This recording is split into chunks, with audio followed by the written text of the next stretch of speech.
ஆரம்பிக்கலாங்களா? இரண்டாம் வகுப்பு மாணவி காவ்யா. அன்று அவர்கள் பள்ளியில் சுற்றுச்சூழல் பாதுகாப்பு குறித்து கலை திருவிழா நடைபெற்றது. சொர்க்கம் என்பது நமக்கு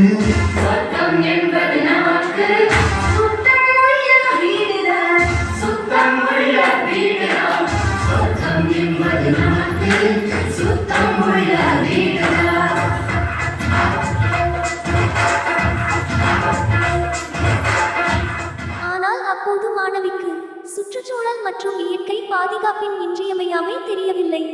நீண்ட காலம் கழித்து காவ்யா தன் அத்தை வீட்டிற்கு சென்றாள். அங்கு அவள் கண்ட காட்சி மிகுந்த அதிர்ச்சியையும் வருத்தத்தையும் தந்தது. ஏனென்றால் அழகு கொட்டி கிடந்த காய்கறி தோட்டம் இப்போது வறண்ட பாலைவனமாய் மாறியிருந்தது. காவ்யா வீடு திரும்பியதும் தந்தையிடம் காய்கறி தோட்டம் பாலைவனமான காரணத்தை கேட்டு அறிந்து கொண்டாள். மறுநாள் பள்ளிக்கு வந்த காவ்யா சக மாணவர்களுடன் தன் வருத்தத்தை பகிர்ந்ததுடன் காய்கறி தோட்டம் பாலைவனமாகும் அபாயத்தை தடுக்க முயல்வோம் என்றாள்.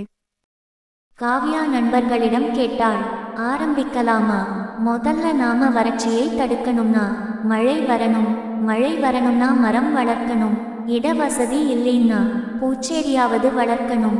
குப்பைகளை கண்ட இடத்தில் போடுறதால அந்த சுற்று வட்டாரத்தில மண் மற்றும் நீர் மாசுபடும். அதனால நாம இருக்கிற இடத்தை சுத்தமா வைக்கிறது மூலமா இயற்கையை பாதுகாக்கலாம். நாங்க ஆரம்பிச்சிட்டோம் என்று பெருமிதம் கொண்டாள். ஆரம்பிக்கலாங்களா?